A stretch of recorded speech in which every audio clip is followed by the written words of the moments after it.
Di tengah gelombang protes rakyat yang memuncak akibat pernyataan sejumlah anggota DPR yang dianggap menyakiti hati publik, partai-partai politik seperti Nasdem, PAN, dan Golkar menyatakan menonaktifkan kadernya di DPR.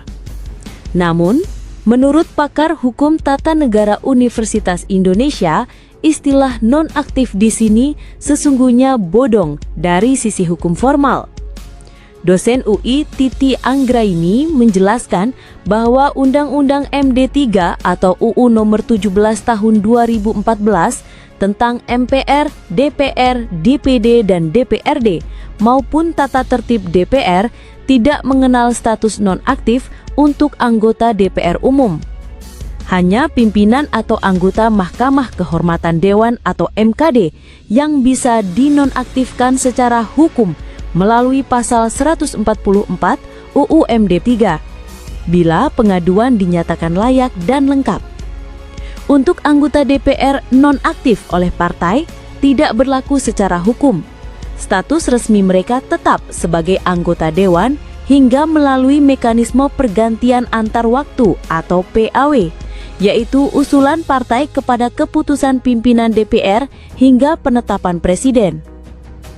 Secara teknis, Ketua Badan Anggaran DPR RI, Said Abdullah, mengonfirmasi bahwa anggota DPR yang dinonaktifkan oleh partainya tetap berhak menerima gaji sebagai konsekuensi formal status mereka yang masih aktif secara hukum.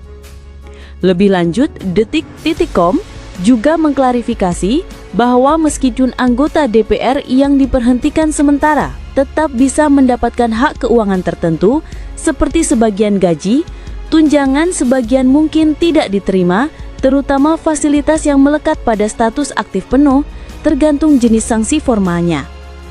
Dengan demikian, meski partai menyatakan nonaktif, dari sisi hukum mereka masih mendapat gaji dan fasilitas tertentu hingga proses PAW dilakukan. Ini menimbulkan perasaan frustrasi di masyarakat seperti rakyat dikadali, karena formalitas ini membuat hukuman politis itu terasa simbolis semata.